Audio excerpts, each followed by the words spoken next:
rain outside. So I'm not sure if, it'll be kind of noisy. So I'm just thinking like tomorrow might be a better day because today, I just looked outside the window and it's just chaos outside. There are like 20 buses, on the streets and closed like roads and stuff. Yeah, it's probably hard for you to concentrate, huh? Yeah, I know. Okay, you want me to try you the same time tomorrow then? Yeah, I think that'd be great. I'm sorry about that. Oh, no problem. We'll do. Take care. Okay, bye. Bye-bye.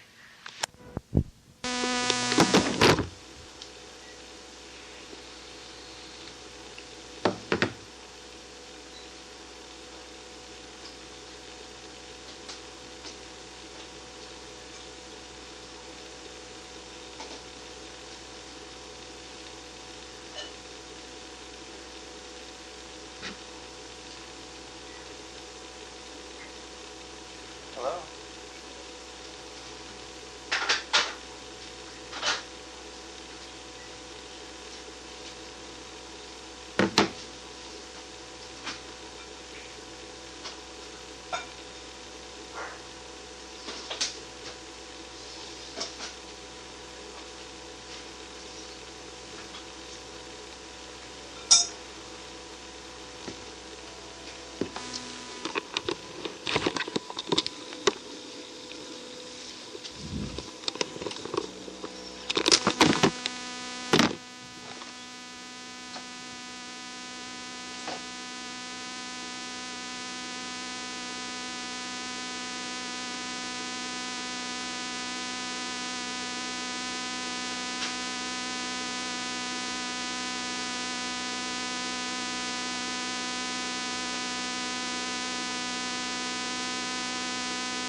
Oh my God, it's the beat. It's walking down the corridor. It's, oh my God, it's banging at the door. It's breaking out the door. Ah! Somebody in the house! Somebody! Hi, Annabelle. This is Jade on Colonel Comics at 619-462. Hello? Hi there. This is Jay. Yep, it's me. How you doing? How'd the street fair go? How'd the street fair go? Yeah. Okay, I'm just going to make sure that my roommate has switched off the answering machine. Ethan, have you switched off the answering machine? Okay, cool. Alright. Alrighty. Yep, all set. Okay, I guess I kind of want to start with a little background, some stuff that you and I have talked about before, but I'll go ahead and jot some notes down here. First of all, where are you from? Oh, well, okay. I am actually born in Singapore, though I kind of it's not like Singapore is a really small place. But I spend most of the time in England because... You're fading in and out there. Really? Okay, it's my line. There we go. Check. Is it better now? Yes, much better. Wonderful. Okay, but I spend most of the time in England. I actually consider myself more English than anything. So, yeah. I kind of grew up in London, actually. Mm-hmm. Because every summer I would go over to London, and every holiday I'd be in there, hang out with my friends and stuff. Mm-hmm. So you consider yourself British mainly. Yeah. But you were born where? I was born in Singapore. In Singapore, alrighty. And how did you get from London over to the U.S.? Well, I was studying in art school in England, and they're really conservative there. We spent every single day enjoying apples and oranges, and I thought it's really boring. I get to a point where I've gotten beyond the basics of learning how to draw, and we're still drawing apples and oranges. So I thought I want to go to America because it's they're more forward-looking in their approach to art. Where the English, they're still, they're kind of steeped in classicism, huh? Like Victorian times. Yeah. Really depressing. So I want to go somewhere where they do experimental stuff and. Well, I just want to get out English weather. It's very depressing. That It's makes very, sense. very cold. you don't see sunlight for like 20,000 years and stuff. And I thought, let's go someplace with the sunshine, and I thought California. Now, how old were you when you moved here then? Let's see, I was 20, I think. 20? Yeah, 21. Okay. Now, while you were still in England, what was your personal life like? Did you date a lot? Well, you see, I lived in this, what you call dormitories, what we call student halls of residence. And usually, these places, a lot of shagging, well, that's English for sex. But a lot of shagging goes on, down the corridor. And it's usually like boys down the corridor and like stuff. And we just drop by each other's rooms, and it's incredible because like the rest of the world does not know this, but the English actually A, have sex a lot, B, are rather good at it, because there's no TV. Well, the TV sucks, nothing's ever on. The weather sucks, and everyone is usually broke. And so there's not much else to do. Yeah, they've got nothing else to do, so they sit in front of TV and they stare at it, and they think this is boring. So they think, let's find something more interesting to do, that sort of thing, So that's the English, really. Okay, so you'd say it was more sexually open over there, or is it still fairly underground? I was really surprised how conservative, like, America is, because in England, like, sex is something like, it's not usually something that's talked about simply because it's taken for granted, and while in America, I just continued, like, my sort of lifestyle in England, since I live in a dormitory. And, all the rest of the girls, branded me a slut. And, like, even little things, like me walking to the bathroom and coming out of the bathroom wrapped in a towel is enough to, like, spark off a floor meeting. And I was, like, incredulous. And, like, I was open about my sexuality. I was, like, going, I'm bisexual. And the girls in the corridor panicked, like, oh, my God, what if we were in the shower? And she goes, oh, God, there's a floor meeting behind with that. I thought, oh, come on, grow up, Yeah. Now, what school was this then that was happening in? University of Southern California. It's a very, very kind of, it's a very kind of waspy upper middle class kind of place where the children, they're very, very sheltered. They're away from home for the first time. And a lot of things, like, shock them. And so on and so forth. So, well, it's just what growing up they have to do. So did that sort of force you to go underground with your sexuality, to like go elsewhere than the campus? Not really. I mean, I'm usually very open. No, I'm always very, very open about it because I don't give a damn. It's like, I have my bunch of friends, and it's like, I don't need approval of everybody. And I kind of grew up, used to, like, scandalizing people. And, I've got, in London, if you grew up in London, you're growing up in a place where you can be anything you want to be and nobody gives a damn. We can have a person with green hair walking onto a bus and nobody would bat an eyelid. So I'm used to, like, the notion of, like, people ignoring me. So even when they kind of, like, point out at me and gossip and stuff, it just bounces off. Yeah. So I actually quite enjoy, like, a bit of notoriety kind of thing. Apparently. So kind of, I could live with it. I know my roommate, who's from Florida, she is having a lot of problems with that sort of adverse attention, but she got used to it, like, rapidly because of me, because I'm like, because I don't care, and so she as a result, continued to, well, we are like the scandalous room. I mean, she and I, we used to have kind of competition, see how many notches on the bedpost we can chalk up, and sometimes, like, share guys and stuff. It's like, she goes, oh yeah, it was Bert, yeah, oh Bert, yeah, it was like 2 months ago. So you kind of helped? Yeah, he was good. He was alright, So you kind of helped her to open up too then? Yeah. Good. Yeah, that's right. She started off being very open, and she went through a period where she was like, we had a lot of, people who are not content in just, talking behind our backs. I mean, there was this time they found out she was bi too.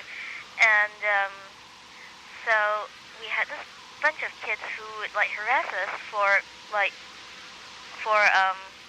I mean, it's more of, like, the lesbian side of it that they couldn't stand. And we had, graffiti on our door. We had people disturbing us, throwing orange peel to the window. And so once actually, whole oranges, well, what we did was that we cut them out and ate them, but still. They're throwing fruit at you that you can Yeah, eat, huh? it's Giving like, you a fruit hey, salad. it's a perfectly fine orange. It's great. It's funny, But, huh? yeah, but it was a really difficult time. The harassment went on for, I think, a month, where every girl, I don't know what it was, like that particular month, but every girl who had bi or lesbian tendencies, almost every girl that I know had, people harassing them. And it was really, really very difficult. I managed to just let it breeze by, but my roommate was really, like, freaked out by it. Yeah. Yeah, so that was bad. Not good. But after that, they kind of got used. They kind of got used to it, or at least they learned to ignore me. And when I started doing the movies, I was really, really open about it. When my first movie came out, we had a party and so on. And How did you support yourself until then, going to school? What kind of jobs did you have? Well, actually, parent scholarship. Well, my parents, they're kind of we're splitting 50-50, and I told them it's a loan, but parents, it's like they won't let me pay them back, kind of thing. But I thought it would be nice to have some extra income because as a photography major, it's costing me a bomb to get all the photography equipment and the paper and everything and the chemicals to do printing. And I thought it would be kind of nice to have some extra income. And when this came along, and I thought, why not? And how did you hook into it? Was it answering an ad or something? Yeah, that's right. I was pottering around, in the room, picked up a copy of the LA Weekly. I think, yeah, LA Weekly. I was flipping through it, because I've got nothing better to do that day. So I was just flipping through the jobs column, and I saw this one that says new models needed, for videos for stills dash videos. I thought that means porn, and then I gave Jim South a call, and they called me back because their offices were closed. And I was really impressed with how professional they are, because the answering machine message had, we are a state registered bonded agency, blah, blah, blah, blah, blah. And so went to the office for interview and got Polaroid taken and stuff. And yeah, and then I got a call from Bill Whitrock. Went to office, he interviewed me, and then he did a stills session with me and mentioned me to John Bowen. And went for an interview with John Bowen, and where he tried to scare the living shit out of me by telling me, that okay, you'll be doing all these acts of depravity, blah blah blah. He gave you the whole rundown? Huh? He gave you the whole rundown of things you'd be doing? Yeah, that's right. And I mean, according to him, at this point, most of the girls run out screaming, right? And I was just nonchalantly going, yeah, that sounds pretty cool. And then and he goes, all right, you're on, And I have before the first movie, I have never in my life done anal. So I thought, in for a penny, in for a pound, So I kind of bought some zucchinis, practiced for a week. I thought, hey, I like this stuff, It's kind of cool. And I mean, doing the movies and stuff, it got me to do things that I would have never done, in real life. It gave me the kind of motivation to try new things, It's sometimes, yeah, I'd like to try new things, but, I'm too lazy kind of thing. And this is it kind of pushes me to experiment and stuff. What was the first film that he hooked you up in then? The Prey Fantasies 3. It's, yeah, that's right, that's the one. And, what was really, kind of funny was that, although I've never done anal, on the interview, he went, okay, what we're going to do here is a triple penetration. He described the whole thing. And I go, oh, fine, yeah, give it a go, And Joe was going, I like you, kid. You remind me of a kid when I was really, bravado. I think he said the word bravado. I think that describes it really well. Yeah, it's like... And that was the first scene that you did with him? They shot one scene with Kelly, the transsexual, at Uma, and then they shot this one. And so this is like your second scene? Well, it has never really been attempted. Mm-hmm. And I realized that what was the only difficult thing about the position was not my part, but the guy's part, getting into that position. And it's almost like a circus with acrobats and stuff. It was really acrobatic. The guys had to it was pretty tough, guys. But how long did it take? We had, let's see, we spent about 15 minutes struggling on the butcher block, right? Because of the butcher scene, and probably gave up. Did it on the ground, and when we are on the block, the footage is all simulated, but the floor and the hardcore is done on the floor, and after that it went like freeze.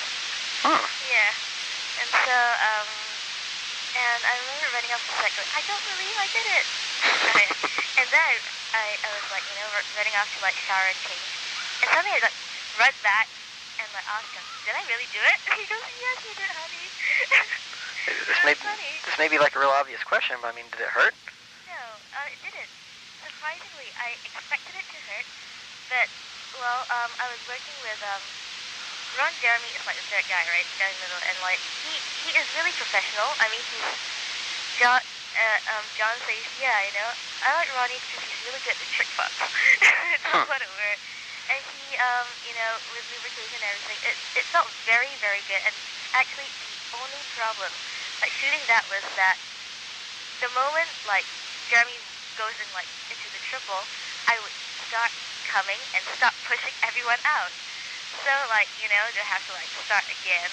And so it's like every time you start the triple after that, it's like I give myself like say 5 minutes for them to shoot some footage before I can come, because the moment I come, everyone starts like getting pushed out. It's really, yeah, and like, it's one of those really funny things where I just covered muscles that I never knew I had. It's like, damn, it's funny. So after that first shoot, you decided you wanted to keep working for John? Did he sign you to a contract? Yeah, he did. After the shoot or before? After the shoot. Okay. Yeah. And what was the length of the contract? Was it like a year contract? Basically, yeah. Although we said something like, it's a year contract, but most of the time it's like a gentleman's agreement where like, yeah, there is of course the paper, but, it's more or less like an agreement where he said, okay, here's like a contract, blah, blah, blah, and it's exclusive and blah, blah, blah, but he knows I won't want to work for other people. Right. Yeah, I really couldn't imagine working for anyone else, because I'll be working because with John, he only hires like the girls who are like really into, sex, and like he also hires, guys who are like dependable and who are nice or cool, who don't go around, behaving like assholes and stuff. So he wants the girls to be totally comfortable in the scene, so that it can be real instead of like fake. And he doesn't want anyone to fake it. I know that if I should do a scene with some of the other girls where they're faking it, I won't be able to get to it. I'll be like holding back, knowing that she doesn't like it and she's faking it and stuff. And the guys are, well, I don't know, there's some guys that John wouldn't hire, although they're like big names, because they're just totally, they're total assholes, and they'll usually piss the girls off and stuff. So, yeah, and also, John lets me do exactly what I want to do.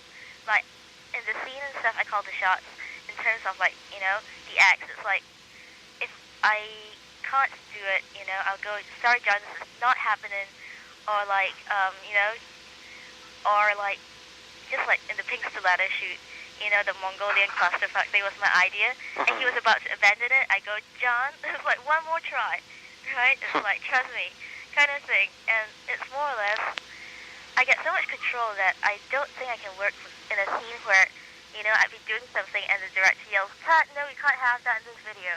Yeah. Kind of thing. And I actually pull off certain things that, that surprise me, myself and John. Because in one scene, I cut off something with the candles and candle wax and stuff. It was totally unexpected. He didn't know what I wanted to do when I asked for a lighter, and he was really like, damn, I don't believe you did that. What is it you did? Okay, it was this scene, right, in Uma, Queen of the Bazaar, where the scene is just generally going badly, and I thought this has to be a good scene, simply because I'm in it. So I have to do something. I can't bear being in a scene that sucks. So we had candle, those beeswax candles. Mm-hmm. They don't actually drip hot wax. They're like warm wax candles. So, I mean, people think it's like, blistering hot wax, but it's just, it really isn't. So, I stood on my shoulders, stuffed one to snatch, two candles in the butt, and then, like, they shot some footage with Uma, like, playing with candles and stuff. Okay, and then I went, can I have a lighter, please? Usually when I, like, do that, it means I'm going to either light the candles and drip the wax over myself or light my cigarette and ask for, a cigarette break and, like, smoke a cigarette. And then instead I lit the candles while they're still inside me and kind of drip wax all over me while they're still there with Uma playing on them. And it was like, damn, I don't believe I did that, right? But it was kind of sounded dangerous. And also what was really funny was I knew that if I come, the candles would shoot out, like, straight up. And Uma had braids in her hair that's like, it's made of some synthetic material that will, like, burst into flames. And she was there, right, with her hair dangling over the candles, playing with them, and I was, like, hissing to her, Uma, hold on to the candles, don't let them go, because I'm going to shoot them out when I come. And she was totally oblivious to it. She was going, yeah, fuck that ass, come on, respect that pussy. And I was like, Uma, grab hold onto the candles. And it was really funny, because I knew that I couldn't come unless she grabbed hold onto all the candles. Otherwise, you see, we can, like, say goodbye to Uma's hair, kind of thing. And so, yeah. That wouldn't have been good at all. Yeah. So she ended up getting a good hold of him, I take it?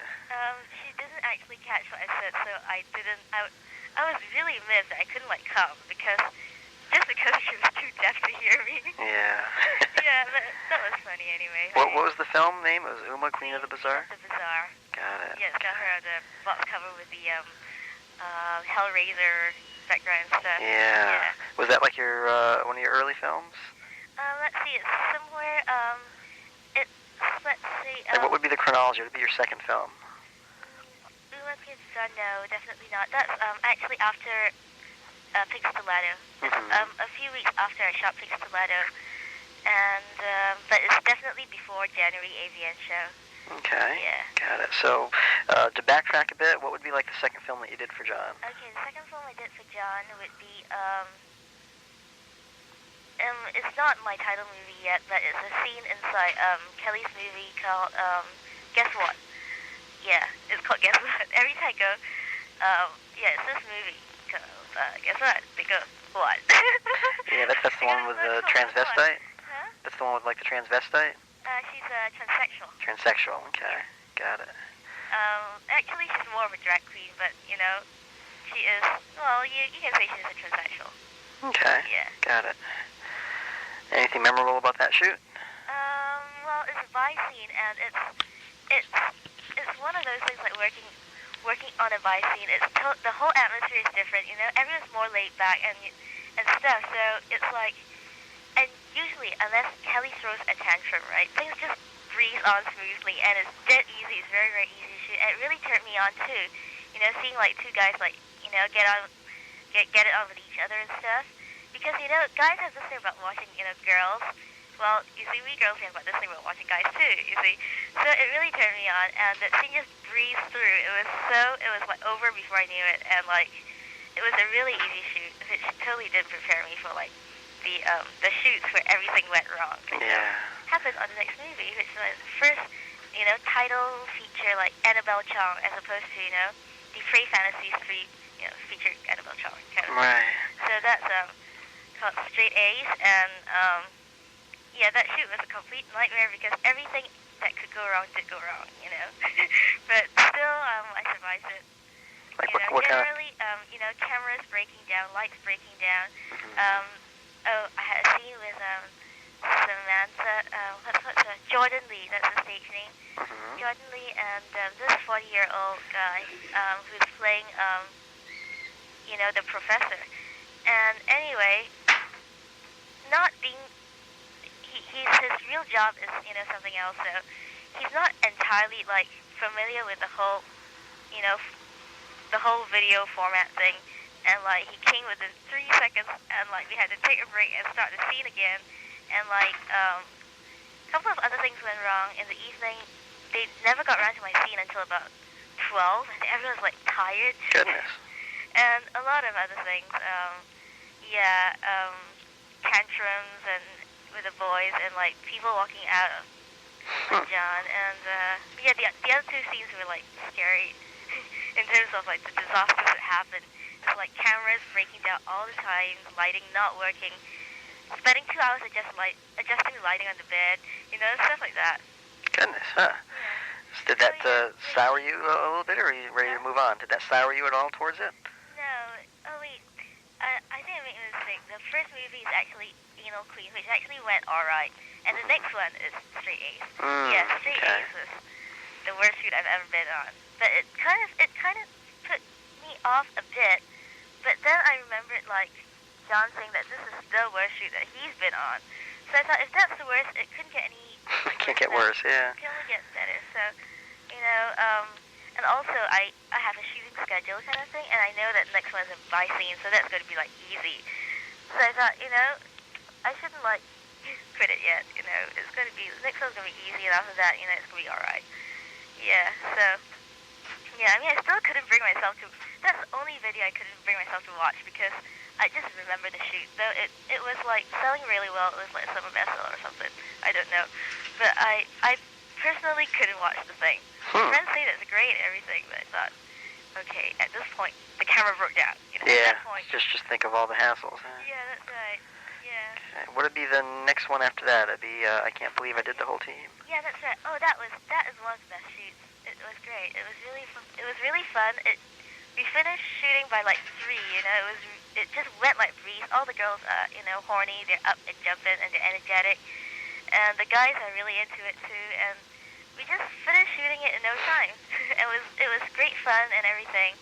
And Now, you'd never been with that many guys before, I take it, right? yeah, that's right. I mean, not in one go. That was my first gangbang. Mm-hmm. I was like slightly worried about it the night before, but I thought, oh well, it's going to be a breeze. In for penny, in for pound, all that sort of thing, and it was great. And also, I always had the whole thing about the locker room and stuff, because I used to do sports last time in school, so I mean, I always had some sort of locker room fantasy, and so that kind of fulfilled like my fantasy. And gradually, in the course of time, I found more and more of my fantasies fulfilled in terms of like me just casually, making a remark on like thinking about having sex with aliens, and John just went, "You got it." And the next movie, he kind of writes in a scene with like aliens and stuff, and it's really strange. Like I mentioned certain things,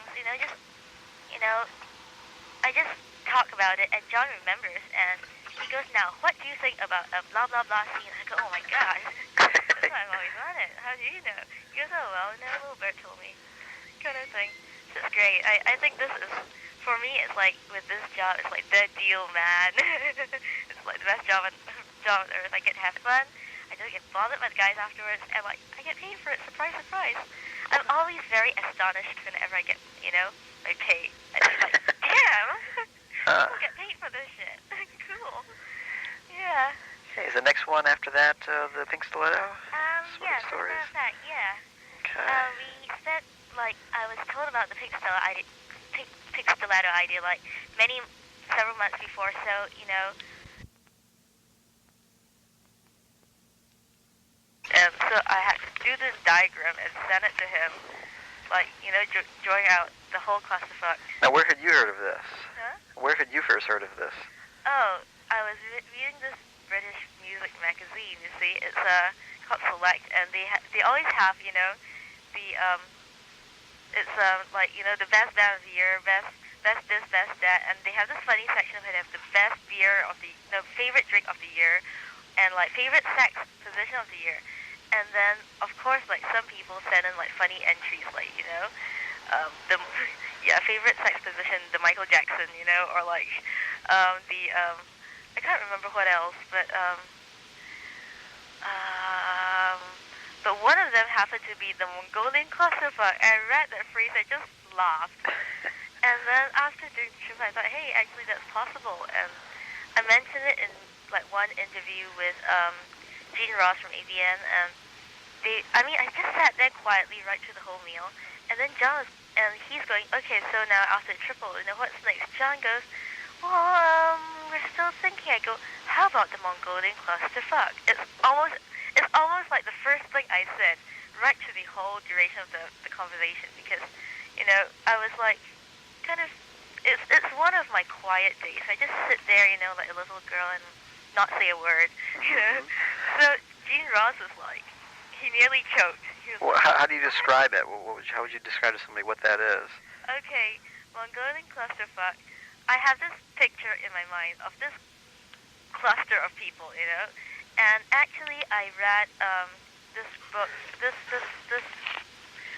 it's a piece of pulp fiction, but it features a scene where they have satanic worship, and they have this girl lying there, right? And they're doing a DP, and with her holding, her with arms stretched out, like holding two guys, one on each side, and one is like entering her orally, and the actual clusterfuck thing was like a bigger formation than what was done in Six Stiletto, because we couldn't, it's difficult to shoot, it's kind of a big formation, but the whole idea is people having sex, like, together, such that every single person is like engaged in some sort of sexual act, and it kind of links out, into this massive cluster of like, writhing bodies. That's how it was like described in the book. So I kind of got the idea, and I worked out, like how to, basically how to do it, and in a sense, John kind of left it to me. The clusterfuck is like, since I said it, I better pull it off, kind of thing. So yeah. So during the shoot, when he was about to abandon it, like I was like, no, John, just give me one more try, one more go. And it was really, really cool. We pulled it off, and it was like saying, thanks, boys. They're giving me like these dirty looks. It's like, Annabel, you put us through some of. It's like, why are you putting us through this shit? Because like the alien shoot for another movie was also something like that, where the boys were like, damn, whose idea is to like put us in these stupid masks? Like, sorry, it's my idea. Yeah. Okay, is there anything memorable about that particular shoot besides finally pulling that off? Let's see. The costumes. I love the costumes. The bondage thing, that was really neat. That little outfit really turned me on. And the pink stiletto outfit, that thing, right, it's kind of custom made to fit and stuff. I spent a few weeks ago, months ago, I think I had to be measured and stuff. So, exactly. And then it's like, and then lost weight, and the pig bustier kept falling off and stuff. And then I basically didn't mind, but I had costume people like, bustling around me going, oh, it's falling off again. I go, it's supposed to fall off anyway. And then the orgy scene was great. I love that scene because, oh God, on the video there's this part where all the girls are screaming, right? Because it's one of those girl bonding things where, when one girl, she is coming, right, the other girl, like the rest of the girls, they'll get kind of turned on and they'll come too, and then it's like, yeah, I've come more and louder than you, kind of thing, and like so when Betty Blue, is Bunny. that her name, Betty Blue? Bunny. Yeah. Bunny, yes, that's right. Bunny Blue, I love Bunny. I think she's so cute. Bunny Blue started screaming, and the whole bunch of us started screaming too. And there was this part where there was this shrill screaming. I remember it because my friend plays that scene again, and they can hear it all the way down in the makeup room. I was like, damn, it must be really loud. And even after the shoot, like, months after the shoot, the guys in the scene did go, yeah, I do remember the scene when all you girls were screaming. It was really, it must be like really loud then. Yeah. I think they edited out they toned down the screaming, like in the, in like parts of the video, because there was one part where it's like suddenly really loud, and then it kind of fades off into like, a non-irritating volume, and it's really funny, because we had a great time during that scene, because it's a whole bunch of us have an orgy on the table. I find it really exciting. It's kind of cool. It was probably so loud that it pegged the meters, though, huh? Yeah, I know. Yeah. Okay. And, what else? Oh, yes. I think the dialogue was great. I mean, like, during the dialogue, it was really funny. I mean, I was kind of preoccupied with some exams supposed to take next day, so I didn't really know my lines, but watching it, I realized that my acting really sucks. I want to kick myself, but I thought, Ron Jeremy is great, of course, but being with the president is brilliant. It's really funny. I mean, with Joey Silvera and David Hartman doing the routine, that was great. Yeah, they ad-libbed a bit there. They were pretty funny. Yeah, and I think the best scene in the movie actually is the two girls, the witch, the dragon witch, and the slave. Yeah, they were good. I thought that was so good, and I love those two girls. They were so brilliant, and even right now, right? Because my friends and I, we watched that movie together like several times over. We loved it, and we watched the scene over and over again. There was this bit where Scott was going. Someone was going, why is he so crabby, and whatever, and Scott was going, oh, that's because he never gets laid. And both of them walked off, and Summer goes, and that was just hysterical, because she's got this high squeaky voice, and she is so funny. She went, So nowadays, like, even, so my friends were hanging out together, and somebody, they go, can you, like, do this for me, and, like, the person goes, oh, do it yourself, and then this person goes, and stalked off. It was great. And, cool. Everybody loved those two girls. I think they're fabulous. Yeah, they're pretty entertaining to watch. Yeah, they are. I love that scene. I mean, my girlfriend just absolutely loves it, and that scene is given very, very high rotation, followed by the orgy scene was, like, really popular with my friends, too. Good. Yeah. Okay, what would be the next film after that, then? After Pink Stiletto, I think, that was Uma, Queen of Bazaar. That's only a scene, though. Mm-hmm. And after that, we went back for Christmas holidays, came back for, the AVNCS show, and, I'm not sure if I did another scene for somebody, I don't think so. I came back and we started, like, preparing, for the big event, the gangbang thingy. Mm-hmm. And I kind of, Before that, was there a Christmas one? All I Want for Christmas is a gangbang? the Christmas one was actually shot, like, before. Okay. Yeah, it was shot before. And what about the Sgt. Pepper's one? Yes, Sgt. Pepper's. I forgot when I shot it, but it's like after. That's right. Okay. Yeah, I tend to forget, like, the chronology of things. Yeah. Now, the Christmas one there, that must have been kind of a strange, how do you keep a straight face when you got Santa Claus there? Oh, yeah, it was really funny. We actually shot we had, like, the cover shot, and, like, the other concept that came up with is to have Ron Jeremy as Father Christmas, with, like, the two girls, like, spanking him. And later on, that was used for a Christmas card, or a greeting card, or some sort of card, anyway. I was, it's actually Ron Jeremy in Father's Christmas outfit, and, like, sitting there getting ready, because he's supposed to have a Woody, for the shot. And so he sat there, and he was getting ready, the Santa chair with, like, and the girls are kind of, like, adjusting stockings and boots and stuff at the site, and so it's just him sitting there alone. And suddenly, like, John, don't you think it'd be marvelous if we can, like, shoot a video of that? And John goes, oh my god, yes! And so he did these scenes with me and Carrie spanking Ron Jeremy, like, jacking off.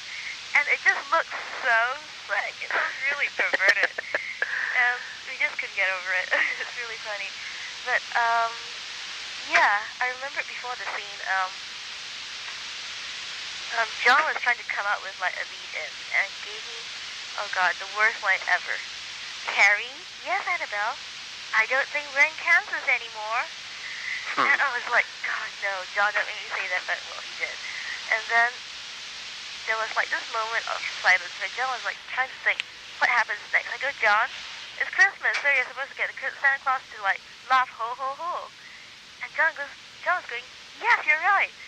So what happened was like, I don't think we're in Kansas anymore, and all the senators going, ho ho ho ho ho ho, and like, start getting to action. Yeah, but one thing funny about the scene was that before the scene, me and Carrie, both of us, he's a cheeky boy. He is the biggest piece of shit ever because he's so arrogant, he's so irritating, and he's just generally an asshole. So we planned for me to like sit on him while she squirts into his nose. But well, it didn't happen simply because John put me on one side and Carrie on the other. So we couldn't actually get together and team up, but we did manage to we did manage to do a round of like insulting him and stuff. Because I told myself, okay, if he's going to be like nice and gentleman, there's no point me and Carrie like being hard on him, right? But he wasn't. He was an asshole. So, so there was this part when he was like about he was about to get to action, and I said to him, right, fuck me, bitch, and TT Boy is a very insecure guy, he's very, very insecure, and he's very, very homophobic and stuff, and like, it was like, the worst thing I could ever call him was a bitch or pussy, right, and I went, come on, you call that fucking, stop being a pussy, come on, go at it, fuck me harder, and the guys were just cracking, and so, for the rest of the shoot, like, he had to, like, be nice, okay, he's usually very rough on Carrie, and like Carrie doesn't do anal, and he doesn't care. TT Boy just wants to be the star and stuff, and he's usually like very violent on girls. He just slams it in, like to him, a girl's like this thing that happens to be attached to his penis at that point of time, Yeah. And so for the rest of the shoot, he was really nice with Carrie, and Carrie said like in a very loud voice, TT, thank you for being so gentle today, and all the guys were like laughing. So, well, I never saw TT again, and good riddance, because he was just annoying me, I've heard that a lot from different girls. Yeah, I know. Okay. He has a bunch of girls who absolutely adore him. I don't know why. Huh. Yeah, he has this little group of ardent admirers, and that's it, basically. All the rest of the girls just hated him. Yeah. Yeah, and I was talking with some of the girls, and like we're talking about the things we want to do to him, until like someone said, it would be really fun to like have a gangbang where you have like 12 girls and one guy, and all of them like form a line behind him and like just ram it to him. Huh. Bingo, there we go, a movie concept. Don't know who'd watch it, but I bet a lot of people would like making it. Yeah, I know. I think all the girls in business will like get a copy and watch it though. Yeah. Yeah. Yeah, but he is incredibly like popular with like certain viewers, because I've got friends who come in and go, yeah, TT is like that go, oh, this one has got TT Boy, yeah, TT Boy, man, he's the dude, man, yeah, he's a little punk, yeah, man, he's the shit. And I'm like, yeah, he is the shit. Okay, what about the preparation for the world's biggest gangbang? I know that was put off a couple times, right? Yeah, that is like one of those things where I have to really prepare for it in terms of well, like psychologically, I have to like fantasize about like the whole gangbang idea that's actually like featured in the film Caligula. And this was your idea? You pitched it to John? It was okay. John had the idea of the gangbang, that like I came up with a theme for it, the Roman theme. Yeah, because before that he wanted it to be like kind of the world's largest gangbang, kind of Vegas-y sort of way. But I came up with the whole Roman orgy idea, and like the grapes. Yeah. Anyway, oops, sorry. Yeah, and also what else? Yeah, originally John wanted all of them to come in togas and stuff because of the whole toga party idea, too. But he thought, no, it's too much of a hassle, and it won't be good for some of the guys to be in togas and others not to be in togas. Yeah. And what else? And also they have like security, so it's better for the guys to be like stark naked, so they won't have any concealed whatever, Makes sense, yeah. Yeah. And yeah, they have each of them I think they have to have some sort of card or tag or something that says that, they are that they have been registered, because we screen these guys. And but when John said tag, and like, I knew that the guy was going to be naked, I was going, John, if I did pin that tag, on the left nipple, and John was going, no, on the wrist. I go, oh yeah, and yeah, that gangbang went like really smoothly, and I was really surprised at the end of it. It's like, oh wow, I just did that, and also it's like it wasn't difficult per se, How long did it take? Well, I went to the set. Well, some people said 8 hours, some people said 10 hours, but yeah, somewhere between 8 to 10 hours with like breaks in between for cigarettes, for food, for water, leave, whatever. And yeah, and I think it went on till about 10-ish, that sort of thing. It was actually quite okay. Were you concerned at all about AIDS or anything like that? I know they were all wearing condoms, but yeah, I was concerned about it. That's why we discussed like safety procedures. We had 3 security guards, right? And to make sure every guy is sheathed with a condom, apart from like the professionals in the business, like it's a kind of understanding that we're all tested, we're all safe, we're all taking care of ourselves, and the security guards are very good about it. As in, even it's like sometimes I'm like not looking, you see, so I hear like this voice booming across the background, no penetration without a condom, and like and they had a lot of condoms, they're handing out condoms and stuff. Each guy comes walking onto the stage, holding a condom, and what else? Oh yes, the no fingering rule that came halfway, because I noticed that while the guys are fingering me, it's like I'm getting sore because of the fingering, and because guys don't go for manicures usually. Well, not usually. I mean, most guys don't like. Nah, they don't. They don't even clip their nails. It's just kind of like, oh, they're kind of long, Give me a pair of scissors. So they're kind of, it's kind of, dangerous if I get actually torn up and, open sores and stuff. So we had, tons and tons of dudes making sure that I wasn't actually, ripped open. And so we took all the precautions needed, and I just took my DNA test. It came out negative. And when I collected the test, I also took a 10 minutes test, and that came out negative too. So I guess all those things paid off. Good. Yeah. Did all the guys perform up to expectation, or did you have trouble? Some had trouble. Okay, it started off slightly slow, but the guys actually got into it, and some of them came back for seconds and thirds and fourths and stuff. And I think a great time was had but one and all. That's a good quote. Did the what's it? Jerry Springer show, and these guys, they were like going out and going, yeah, I'd love to, I'd like do it again in a second. Oh God, that was that blonde guy who was brought onto the show, and he had his girlfriend sitting beside him when he said that. Yeah. Yeah, it was like, oh my God, no. And it was really funny that the flowers thingy, it was the guy's idea, because the producer, like, she got them, when they're in the studio, they asked the producer, is there a place we can get flowers, get flowers for Annabel? And then, of course, right, like, I wasn't, like, told about the flowers until, like, before I went on, oh, she goes, by the way, the guys will be giving me flowers, blah, blah, blah, and so on and so forth. I go, what? And I thought they're going to, like, give me a flower when, like, they come walking in, and that's going to be fine. But, of course, like, what happened in the show was that, they gave me the flower when the girlfriends are already brought in. I was like, no.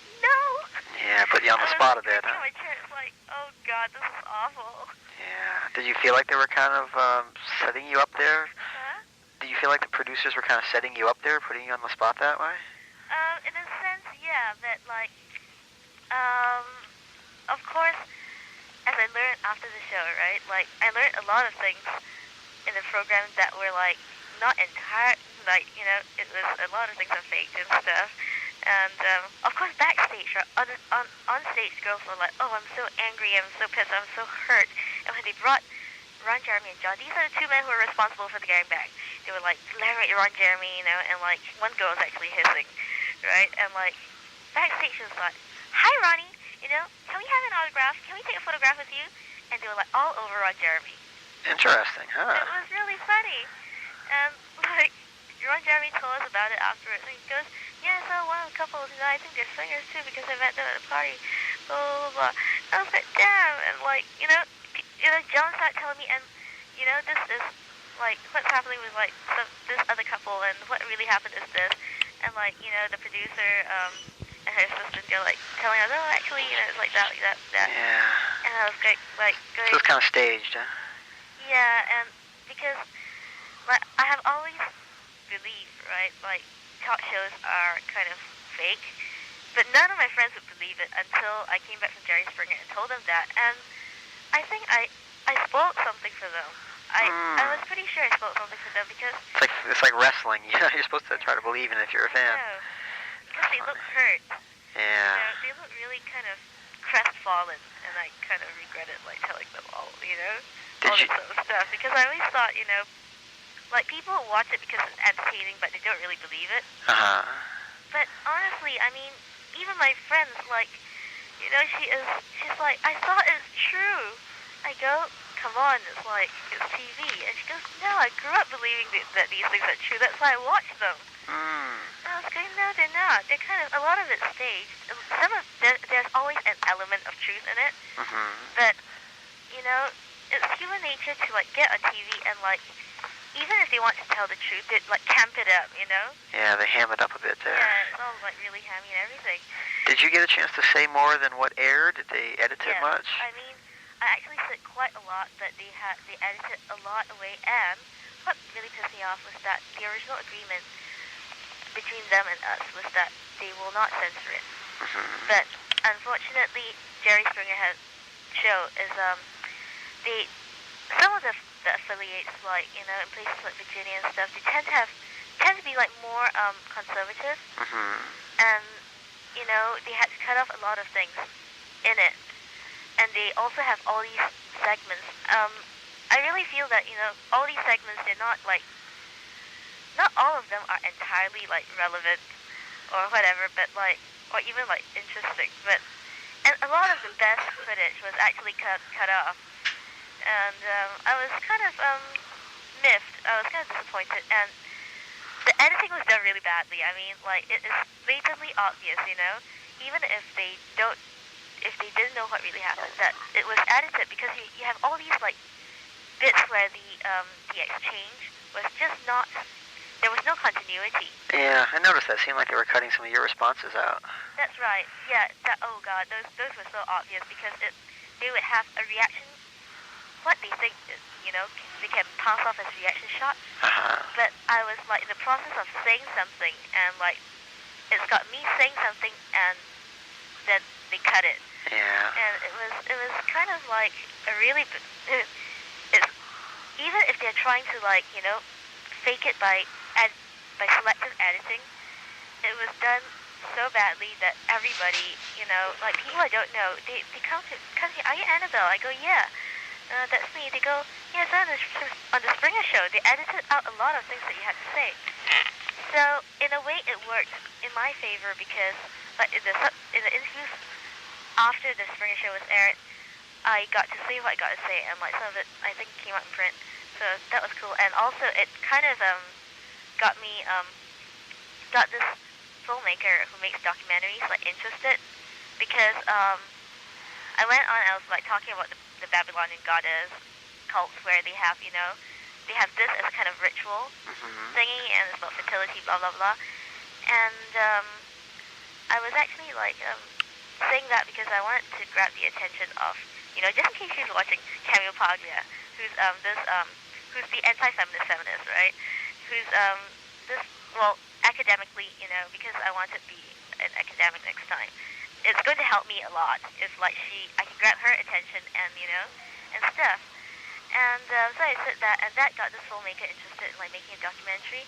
And like in this documentary, he's going to get Professor Camille Paglia involved. And I was like, yeah, that's so sad. It's like I'm glad they put that line in. So this documentary thing, is they're following you around doing a story about you? Yeah, it's going to be they're still in the pre-production stage right now, but I think it'll be shot as kind of cinema verite kind of style, and it's going to be done. It's going to be about most probably the week before the gangbang. You know what, kind of like leading up to it. And then I was like thinking to myself, it's like most of the time I just sit around my apartment with the rest of my friends and just sit on the armchair, on the couch, and talk. And it's going to be like the most boring thing. But I thought about it, like actually since it's going to be a little documentary, like, out of say the 8 hours spent in total boredom or like doing boring things, it's like there'll be that 1 hour 5 minutes where we're engaged in something that viewers might be interested in, like interesting things. So I think it's gonna work. Yeah, I'll be curious to see. Yeah, it's like I remember like joking with my friends, going, yeah, they'll have like footage like featuring like 4 hours of me, squatting over the carpet trying to look for my watch, or something. Yeah, my watch is always disappearing. It's one of those things about me. My keys, my watch, and my wallet. Yeah. Now, what have you been doing since then in the way of films? Since the gangbang, okay, in terms of like movies and stuff, John is kind of like keeping me low since, there's this publicity blitz, and, it's, if he keeps putting out Annabel Chong movies, I'll be overexposed. Right. So, basically, he says, just keep doing those interviews, honey. So, I just spent days and days, doing interviews, some of them, they're radio stations, so I have to wake up at 3 in the morning, but that's fine because, I'm more of like an evening person. Like, if like people like wake me up from bed in the middle of the night, right, 2, 3 o'clock, I'll take about just 10 minutes to like freshen up, perk up, but like try doing that in the afternoon. It's like, my friend once woke me up at 3 in the afternoon, and it took me 2 hours to wake up, and just not day person, so the evening interviews are like, they're not much of a strain, so yeah, I've been setting the alarm for like 3 a.m. My neighbors are like, damn, the alarm is going off, it's 3 a.m., I wonder what she's up to. Yeah, but yeah, and a lot of interviews, and the occasional like TV interview where suddenly I find my apartment like invaded by some TV crew with cameras crawling over the place. Yeah, and yeah, it's actually good where all these interviews where they come to like my place to interview me, makes me and my roommate like clean up the flat. Go into this frenzy, this panic, where, I'm like yelling at her, Easter, help, just like help this, help that. And like, we get everything done. It's always just like bang on the minute, Yeah. The last, random sock being thrown in the drawer is more or less coincides with the knock on the door. It's like, wait a minute, hold on, we're coming. Are you still in school? Well, I'll be registering for fall, but I took half the summer off because I needed a break. Okay.